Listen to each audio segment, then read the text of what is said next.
How you doing, guys? So I have a interesting topic here. Well, not a topic, but a interesting read that I recently went through because a while ago I bought a few horror magazines, whether it be the company Rue Morgue or Fangoria, a couple horror comics, sci-fi comics, things like that. I just had a thing for books for a while, or graphic novels, or comic books. But I also read some Fangoria, and this was a favorite issue for me. Like, I had fun with this one because it's not the only one that I read. There was another one that I read. I'll get to that. This is one of them. You got Terminator on the cover, Arnold Schwarzenegger, what's not to love. On the back, you got. Oh, wait. And also, look at that. Tales from the Crypt. House 5. Is that House 5? Bride of Reanimator. So, it's an interesting read. It is. And on the back, you have 20 million miles to Earth. That is a toy, actually. It's not. It's not. Well, it's probably a scene from the movie, but it's also a toy that they're advertising. So, because they're advertising toys right here, so you got Darkman, you got Darkness. Um, it's Legend, right? With it's not Tim Curry, right? I could be very mistaken with that, but yeah, you got some toys on the back there, which I like the artwork. The artwork for me sells this. It was well worth the money. It should have been more money. I think I only paid like $25 for it, so or I don't remember how much I paid, but it was a while ago, so. But yeah, no, this is a fun Fangoria read. I found it very fun, very intriguing. There was a lot of input in there, a lot of insight on different movies. You got Lance Henriksen there in the film The Pit and the Pendulum, which I have not watched. I have not watched that. But what's not to love about Lance Henriksen, right? Um, Coming in June on video cassette. Urgh. And this is my favorite feature of this particular Fangoria magazine is you have, when you open it up all the way, you have popcorn.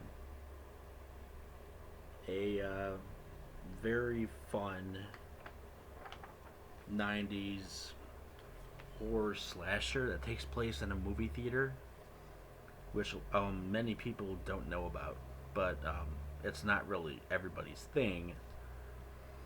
I also wouldn't go out of my way to say it's a good movie. It's more of a fun movie. It's a popcorn movie. No pun intended. Yes, popcorn is entertaining. It's not everyone's thing. I get it. The acting isn't the best. It's kind of comedic at times. Like, it's funny, but it's also a slasher film. It's confusing for people. I get it. But I love popcorn, so it's a lot of fun for me. And there's some stuff about the work with um, the work that was done on Silence of the Lambs with Judy Foster, Anthony Hopkins. You have some nice artwork there. I'm not sure if this would be copyright if I show it, but I have to fix this. Shit.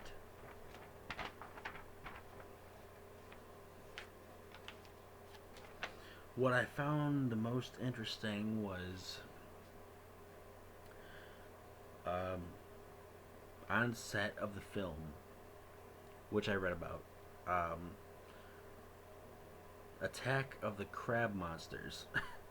Yeah, I mean it's a old, I believe, 50s film. If I could just pull that page up, it's black and white. It's definitely older.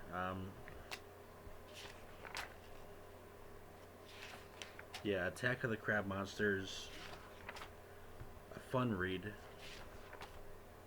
Well, I read all the way through this pretty much, but I was not intrigued by everything.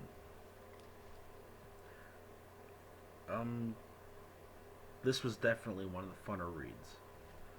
It's Attack of the Crab Monsters, and I read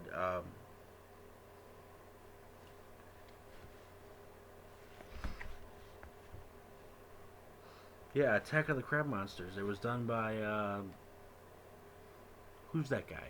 He's a very famous guy.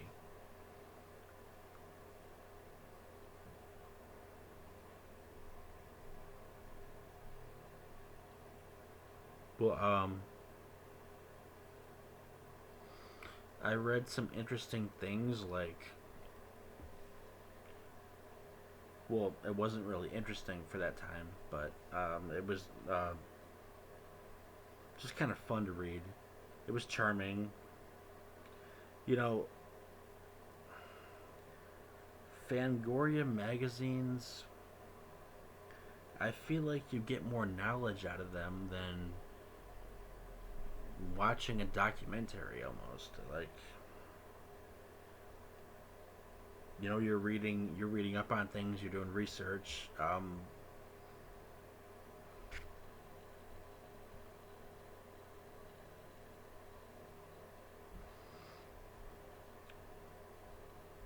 Excuse me. Yeah, no. Attack of the Crab Monsters is a 1957 horror sci-fi film. 4.9 out of 10, really?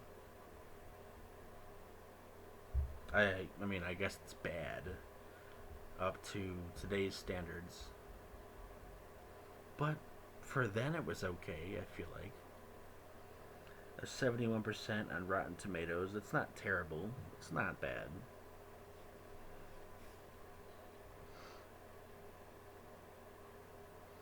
And yeah, it is a black and white film. It's not bloody, but there are some interesting things in there that are kind of fun along the way. Um, well, I watched the movie after reading it in here, and when I watched it, it was like, oh, wow, I'm kind of surprised by some of these death scenes. Like in the beginning, a guy gets his head taken off, like in the water. His head just gets pulled off. They pull out his body. His head's missing. Nothing strange here. So that was fun. I can get down with some unique deaths. For a 1950s film, I also wouldn't call it tame. I'm saying that I would not call it tame. Because, again, I did not expect that headless man coming out of the water. So, headless corpse. Um, Luckily, well, my niece was with me. Luckily, she was not with me during that scene. So, um, I wouldn't want her to see that. But, this is a famous sci-fi horror Roger Corman film. And Roger Corman, that's exactly who I was thinking of, yes. Thank God it came to me. Um, Roger Corman has done a lot of stuff. And from what I read, they use like the wires, like on a piano, like under a piano, to do the controls of a piano, which was kind of interesting to make it like to make the creatures move a certain way, and yeah, no, this was a fun one. It was definitely interesting watch. Interesting. There's unique death scenes for a movie of this age. You want comedic? Just go watch Eight Legged Freaks, which that's actually kind of scary in the beginning. So, but I love the artwork on this. I don't want to get copyrighted. Hopefully, I won't get copyright. But I'm gonna show a little bit the pictures. I don't know what YouTube will do next. You know, with my copyright shit. I've gotten copyrighted for fucking noise, so I'm copyrighted for showing stuff, you know.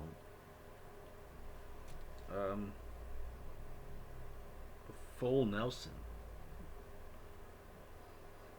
Yeah, I read this article.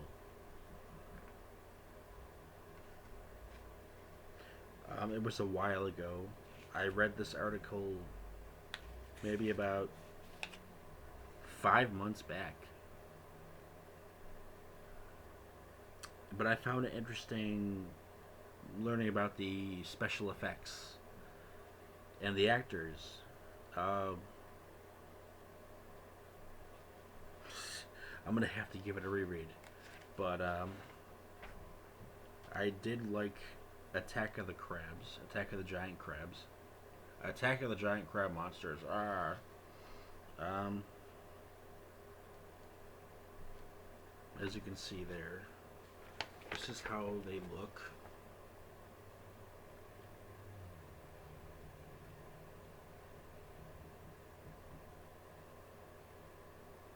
Okay, wait. Shit. That was a bad photo. Okay, I get it. No, this is a good Fangoria read right here. I mean, you got in the front, you got Terminator. They talk about Terminator a little bit, and they talk about Watchers a little bit, which is a old Corey Haim film from, I believe, well, I want to be exact. They talk about Watchers. It's got Michael Ironside.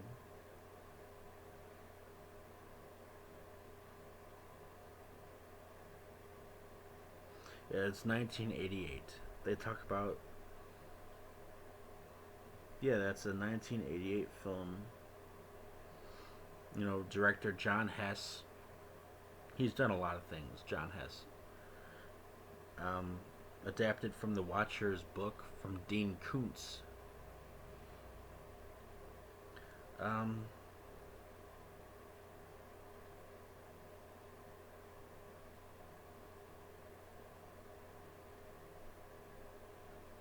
yeah, this is an old Corey Haim film, which they talk about that in there. They You get your money's worth. You know, you get your money's worth where they're talking about all different kinds of films, show you some info on the director and what was going on the set, which I'm going to have to give this a reread, and I'm going to re-review it. But right now, what I wanted to do was show it off a little bit and talk about it because I did read it, but I don't remember that much.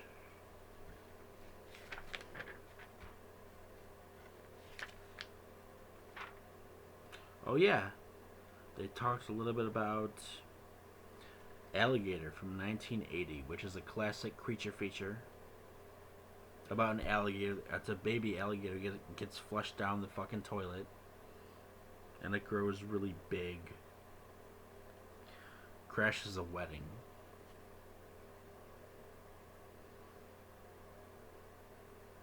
But this is actually Alligator 2, though. Alligator 2 Mutation. So that image right there. That's alligator two, not one. So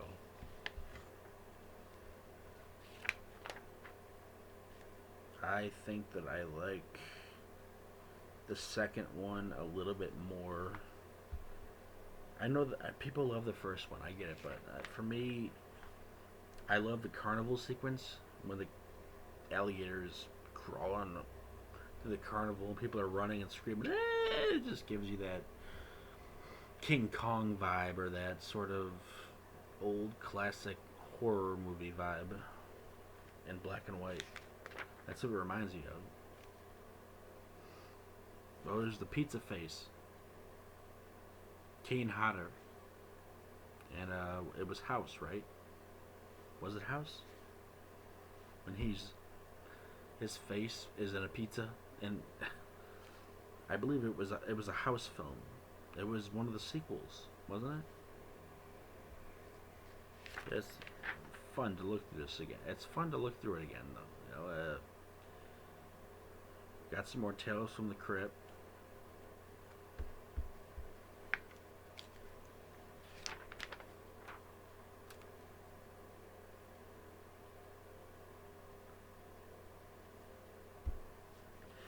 Interesting photos. Oh, we got some Terminator. We got some T2 in here.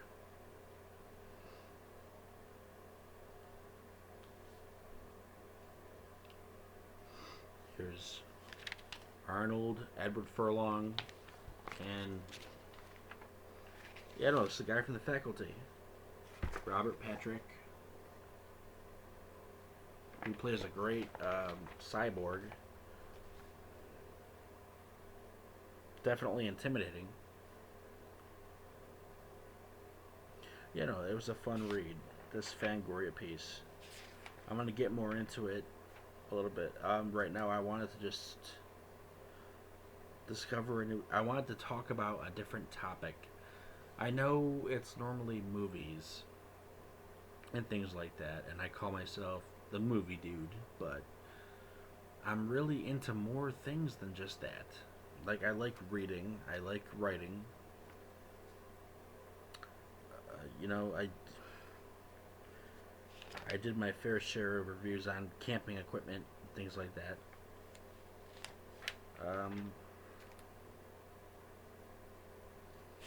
A lot of insight you're getting here. Actually, I think that I don't even think that I read this far. I don't. So I'm looking at spoilers right now, so I have to stop. But yeah, no.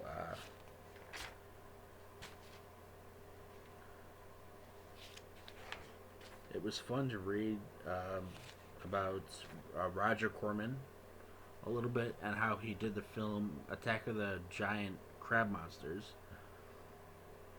It was mostly about how the creatures moved. You know, piano wire.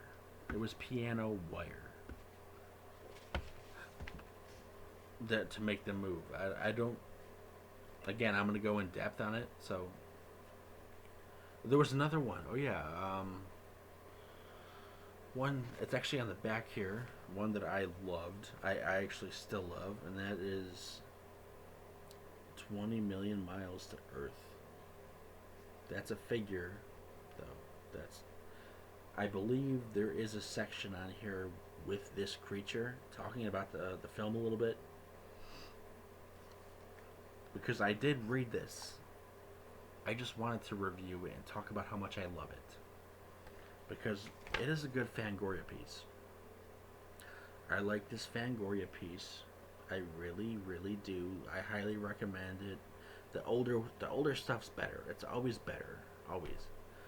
Yeah, I'm not sure if this issue is still out, but if it is, definitely grab it before it is gone.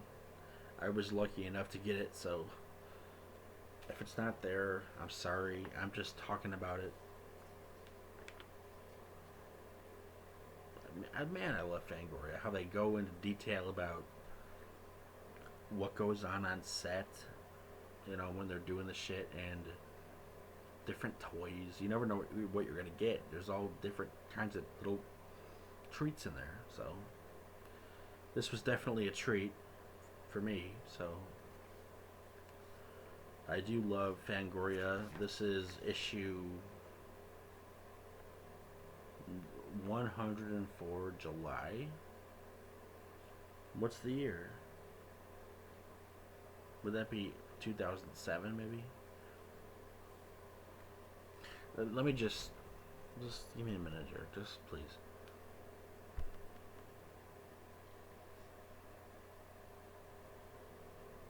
Probably should have looked this up first, and I'm sorry. I am sorry. I'm just kind of curious right now. Fangoria issue.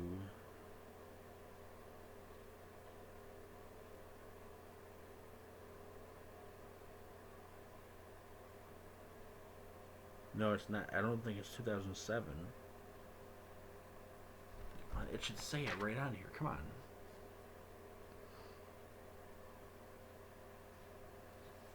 It was fun to read about Alligator. It really was. Bride of Reanimator. Yeah, I was never a big fan, so that Reanimator, I could take it or leave it. Yeah, no, this is issue 104.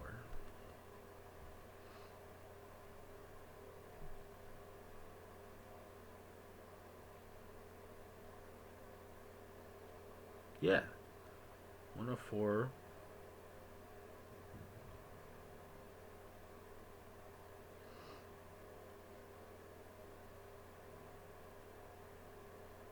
Yeah, it was about $24.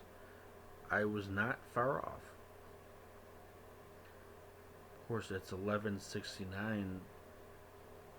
in some places. It was 33 in some places. Well, okay, the first one was 24, so I think that's what I bought it for. So, but yeah, no, it's nice to have Arnold on the cover. I love Terminator.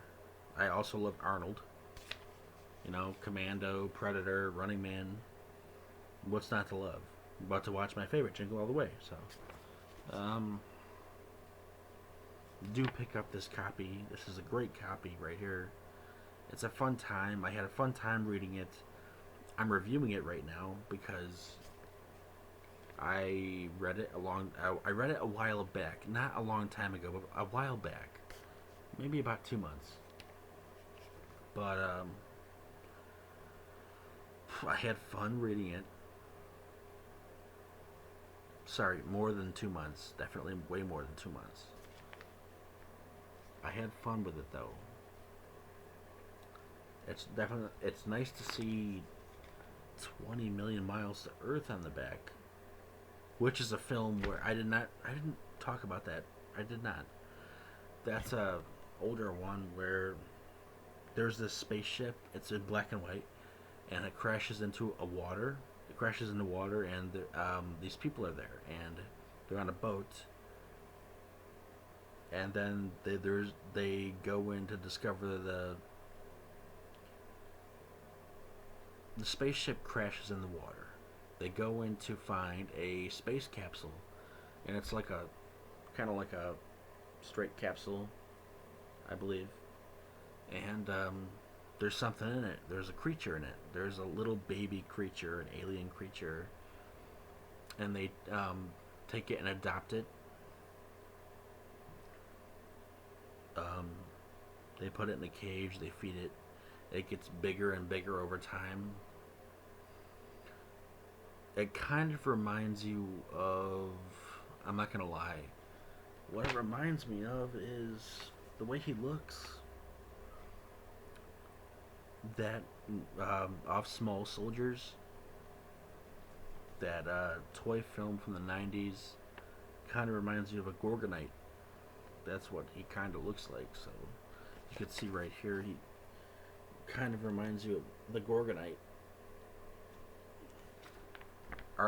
Is it Arthur? It's Arthur, right? I don't know. Maybe I'm wrong. But it just reminds me of him. I don't know why. I've watched that race. It doesn't look that much like him, but it just when I see him, I think of that figure. I think of that character. So, but yeah, no, it is a fun read. There's some Roger Corman in there. There's some stuff about Watchers with Michael Ironside. It was Michael Ironside, right? He was in Watchers. He was also in Scanners, another horror film, sci-fi. And by the way, Michael Ironside, he doesn't get the credit that he deserves. He plays a damn good villain. I mean, we're talking Total Recall, Watchers, Scanners. He was in Major Pain in the small role where he's the father of one of the young Boy Scout soldiers, and he stops by drunk, and Major Pain kicks his ass because he's there and he shouldn't be, and he's trying to. I don't know what he was trying to do, but he shouldn't have been there. Yeah, Michael Ironside. A lot of movies, but nobody talks about him ever. Nobody does. I don't really hear much about him. This was a favorite issue. Issue 104. If you could still buy it, do it. Get it while it's cheap. It's a fun read. I'm telling you. There's lots of there's a lot of gore in there. I did not read the whole thing yet, so I'm still in the middle of it, but I'm having fun with it, so I wanted to praise it a little bit, just give it a little bit of praise, because it deserves that praise. It's kind of silly to review something that I have not fully read. I get that. I understand that, but it is a fun time. Just give it a shot, and if you can buy it, do it. There's some stuff in there about Terminator. I think they talked a little bit about John Connor, about Edward Furlong, who was also in Pet Sematary 2, I believe. It was Pet Sematary 2, was it? Yeah, it was. He did good in that one. He did good in Detroit Rock City, Brain Scan. It's fun to see some stuff about Furlong. So, but yeah, no, that's my review on Fangoria issue 104. That's my thoughts on it. I like this issue. I have fun with it. I'm still reading it, but I wanted to share my thoughts on it, give some insight on what they talk about a little bit. I didn't want to give away everything that I read, but it was mostly about black and white films. There was another film that they went deep into detail with. I believe it was this one. Because I have others I'm going to review. So, but I believe it was this one. A film, another black and white one, or it might have been black and white. I'm not sure.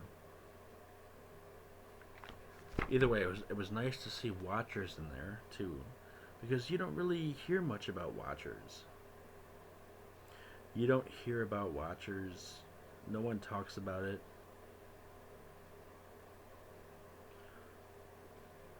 When you think of Corey Haim, you think of Lost Boys, you think of License to Drive.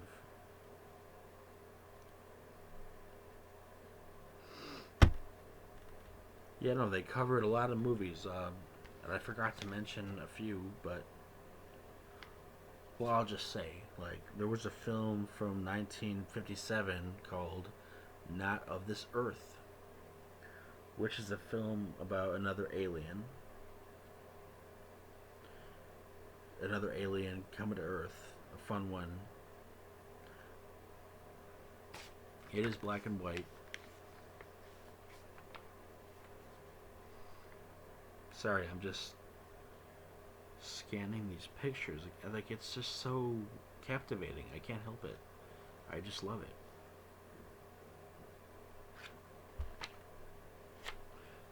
I definitely, the popcorn one was fun. I still love that. Love it. Ooh.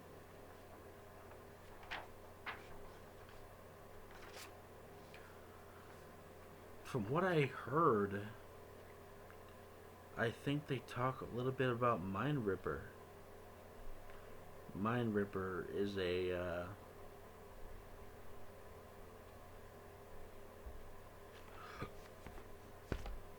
it's a 90s movie about a suicide attempt.